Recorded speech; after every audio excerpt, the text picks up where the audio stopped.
प्रयागराज महाकुंभ में अभी लगभग 1 महीने का समय बचा है और कहा जा रहा है कि इस बार वहां मुसलमानों की दुकान लगाने पर प्रतिबंध रहेगा। इस बार वहां पर कोई भी मुसलमान दुकान नहीं लगा सकता। हालांकि कई संगठन कह रहे हैं कि मुसलमानों की एंट्री पर ही पूरी तरह से बैन होना चाहिए। प्रशासन इस पर एक्शन लेगा या फिर नहीं करेगा या फिर नहीं, लेकिन ये खबर सुनकर हमारे देश के शांति दूतों से और खासकर मौलानाओं के अंग विशेष से धुआं निकलना बंद ही नहीं हो रहा। उटपटा बयान है, उटपटांग बात है।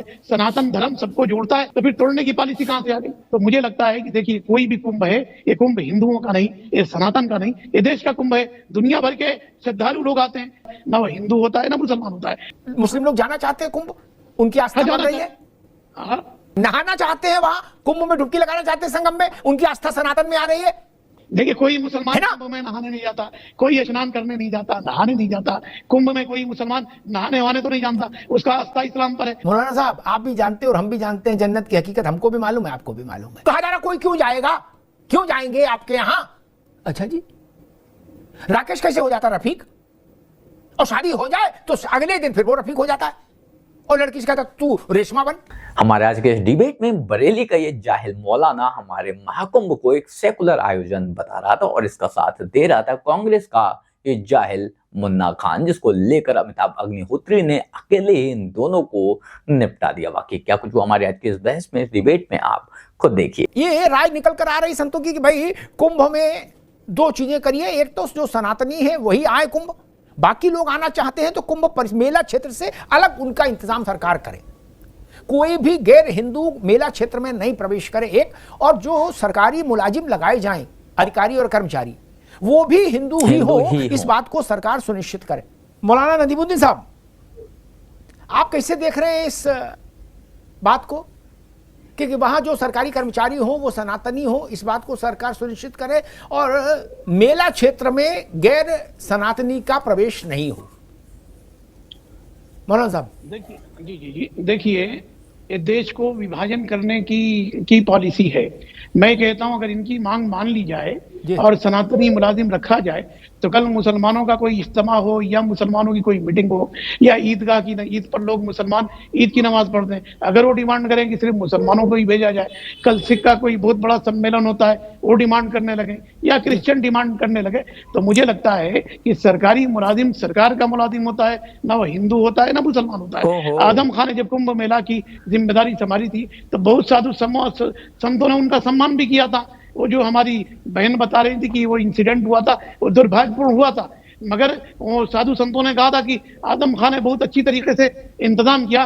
तो मुझे लगता है कि देखिए, कोई भी कुंभ है, ये कुंभ हिंदुओं का नहीं, ये सनातन का नहीं, ये देश का कुंभ है। दुनिया भर के श्रद्धालु लोग आते हैं, भारत का नाम ऊंचा होता है, दुनिया भर में करोड़, 2 करोड़, 3 करोड़ श्रद्धालु आते हैं, तो हमारा गौरव बढ़ता है, हमारा जो है। और खास तौर से सबसे बड़ी चीज क्या है कि बहुत सारे लोगों को कारोबार मिलता है, हमारा इसके जीडीपी में भी वो इजाफा करता है। तो मुझे लग रहा है कि संयम की जरूरत है। हाँ, मैं एक बात से तो मुझे लगता है कि सरकारी मुलाजिमीन के लिए जो बात की जा रही वो नहायत ही गलत है और देश को बांटने की एक साजिश है। जी मौलाना साहब, इसमें एक सप्लीमेंट्री मेरे जहन में आता है, सरकार के मुलाजिम होते, बात दुरुस्त है और मैं इस बात से सहमत हूं, ठीक।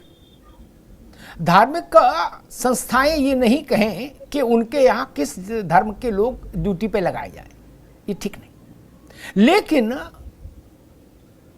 कुंभ में कोई मुसलमान, ये कोई क्रिश्चियन नहीं जाए, और जाए तो कम से कम उस मेला क्षेत्र में नहीं जाए, इसमें क्या नोटिफाई होता है मेला क्षेत्र बाकायदा, है ना, वहां नहीं जाए। इस मांग में तो कोई बहुत खराबी मुझे नहीं दिखती, बाकी इलाहाबाद में जाए। एक बात मैं कहता हूं, देखिए, ईद की नमाज जी, बहुत सारे लोग हिंदू आ जाते हैं, तो क्या मुसलमानों ने कहा कि भाई ईद की नमाज आप मत आइए? अरे आप टेम्पल के अंदर चले जाइए, या अमृतसर चल के गोल्डन टेम्पल से लेकर के हजारों श्रद्धालु आते हैं, हिंदू भी जाते हैं, तो क्या वो मना कर दें कि भाई हिंदू ना आए? तो मुझे लगता है कि उटपटा बयान है, उटपटांग बात है। सनातन धर्म सबको जोड़ता है, ऐसा यही कह रही है, तो फिर तोड़ने की पॉलिसी कहां से आ गई? जी मौलाना साहब, मसला वो तो ये भी कह रही है, और वहाँ अखाड़ा परिषद के भी दिमाग में यही है कि वो जो आजकल जूस में मिलाने वाला कार्यक्रम है, रोटी पर बटर की जगह थूक लगाने वाला कार्यक्रम, ऐसा वहां भी कुछ कार्यक्रम चल गया। तो एक मिनट रुको मौलाना साहब, तो आपको अंदाज है 40 करोड़ आदमी आएगा, 40 करोड़, क्या दुनिया के 80% मुल्कों की इतनी आबादी नहीं, ठीक, वहां तो ऐसी भगदड़ मच जाएगी मौलाना साहब कि कोई संभाल नहीं पाएगा।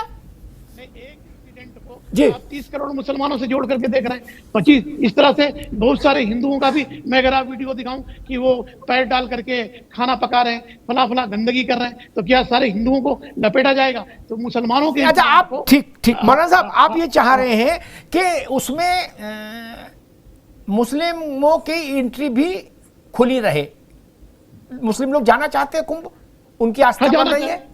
हाँ भाई, बहुत सारे कारोबार करने भी आते हैं। नहीं, नहाना चाहते हैं, कारोबार नहीं, नहाना चाहते हैं, वहां कुंभ में डुबकी लगाना चाहते हैं, संगम में, उनकी आस्था सनातन में आ रही है। ये कोई राष्ट्र, एक मिनट कुंभ मौलाना साहब, ये कोई भारत सरकार का कार्यक्रम नहीं जिसपे अशोक की लाट लगेगी, ये धर्म ध्वजा का कार्यक्रम है। देखिए, कोई मुसलमान है ना? कुंभ में नहाने नहीं जाता, कोई स्नान करने नहीं जाता, नहाने नहीं जाता कुंभ में, कोई मुसलमान नहाने वहाने तो नहीं जानता, उसका आस्था इस्लाम पर है। मेरे कहने का क्या मतलब है कि इस तरह से डिवीजन करने की बात क्यों की जा रही? वैसे भी मुसलमान नहीं जाते, कौन जाएगा आपके कुंभ में जाकर के स्नान करेगा, पूजा करेगा? अरे भाई, हम सनातन का एहतराम करते हैं, सनातन धर्म का रिस्पेक्ट करते हैं, आप इस्लाम का रिस्पेक्ट कर रही है। तो जब ठीक है मौलाना साहब, ठीक है, ठीक है, मैं अभी रुकना होगा, दोबारा मैं आता हूं, मैं मुन्ना खान साहब पास चलूं, उससे पहले एक बात कहूंगा, जब आपको जाना नहीं, उनको बुलाना नहीं, तो ये बात तय हो जाएगी भाई नहीं कोई आएगा, क्या समस्या है? या तो आप ये कहो कि नहीं हमको जाना है, तो बात तो आगे बढ़े। जब जाना नहीं, उनको बुलाना नहीं, अलग अलग रहो, शांति तो रहे कम से कम। खैर, मुन्ना खान साहब, कांग्रेस कैसे देखेगी इस स्थिति को? तो शुरू से कहती आ रही है कि कांग्रेस पार्टी के विचारधारा में हिंदू, मुस्लिम, सिख, ईसाई आपस में हम भाई, लेकिन भारतीय जनता पार्टी की विचारधारा और आरएसएस की विचारधारा, मौलाना साहब ने सही कहा कि ये बांटने की राजनीति। एक बात बताइए, गैर हिंदू कौन है? गैर हिंदू मुस्लिम। मुस्लिम क्या कुंभ के मेले में नमाज पढ़ने जाएगा? उसको क्या जरूरत है वहां जाने की? उसको क्या जरूरत है कुंभ के मेले में जाने की? आपने कहा स्नान करने जाएंगे, स्नान करने क्यों जाएगा भाई? ये आस्था का विषय है, ये स्नान करने में हमारे हिंदू भाई जाते हैं जिनका आस्था जुड़ा हुआ है वहां पे, मुस्लिम तो नहीं जाएगा नमाज पढ़ने। हाँ, दूसरी बात यह है कि सरकार को यह समझना चाहिए कि कुंभ के मेले में लगे हुए फल, सब्जी, दूध और कई सारी आइटमें जो है वो मुस्लिम के घरों से निकल के आते हैं, तो फिर सरकार क्या करेगी और वो कुंभ के मेले में क्या किया जाएगा उसका? मसला ये नहीं है मौलाना साहब, आप भी जानते हैं और हम भी जानते हैं, जन्नत की हकीकत हमको भी मालूम है, आपको भी मालूम है, ठीक। तिलक लगा कलाबा बांध के रफीक से राकेश क्यों हो जाते हैं लोग? क्यों हो जाते हैं? इसके पीछे कुछ तो होगा ना, जो कहा जा रहा कोई क्यों जाएगा, क्यों जाएंगे आपके यहां? अच्छा जी, राकेश कैसे हो जाता रफीक? और शादी हो जाए तो अगले दिन फिर वो रफीक हो जाता है, और लड़की से कहता तू रेशमा बन। नहीं मौलाना साहब, गलत कहूं तो तुरंत बोल दीजिएगा। ये 10 केस मेरे संज्ञान में है, सोशल मीडिया का मसला नहीं, मेरे संज्ञान में 10 ऐसे मुकदमे हैं, मसले। आप क्यों कलाबा बांध रहे हैं? आप क्यों तिलक लगा रहे हैं? अपना नाम राकेश क्यों बता रहे हैं? इसके लिए कानून बनाने पड़े देश की सरकारों को। इसलिए खतरा इतना भी सरल नहीं है कि जिसको गंगा जमुना या भाईचारा कह के दरकिनार कर दें, बोले गंगा जमुना रहेगी ना जी। गंगा जमुना कैसे चल पाएगी अगर कोई कलावा बांध के आ जाएगा? और ये हमेशा ही होता है, हर एक हिंदू आयोजन में ऐसा अक्सर ये होता हुआ दिख जाएगा। ज्यादातर नॉन हिंदू और खासकर अगर बात करूं तो सिर्फ मुसलमान हिंदू आयोजनों में कलाबा पहनकर या फिर तिलक लगाकर हिंदू आयोजनों में पहुंच जाते हैं और वहां पर वो सब कुछ करते हैं जो हमें द कश्मीर फाइल्स या फिर केरला स्टोरी जैसे मूवीज में दिखाया जाता है। वो बात अलग है कि फिर बाद में ये लोग इन्हीं मूवीज को झूठी करार देते हैं, लेकिन जब ये लोग पकड़े जाते हैं तब ये खुद ही झूठे साबित हो जाते हैं, तब ये लोग खुद ही बुरी तरह से या तो मार खाते हैं या फिर जेल के पीछे जाते हैं। बाकी आप लोग इस बारे में क्या सोचते हैं कमेंट कर जरूर बताएं। जल्द मिलते हैं किसी नए वीडियो में नए टॉपिक के साथ, तब तक गुड बाय, नमस्कार, जय हिंद।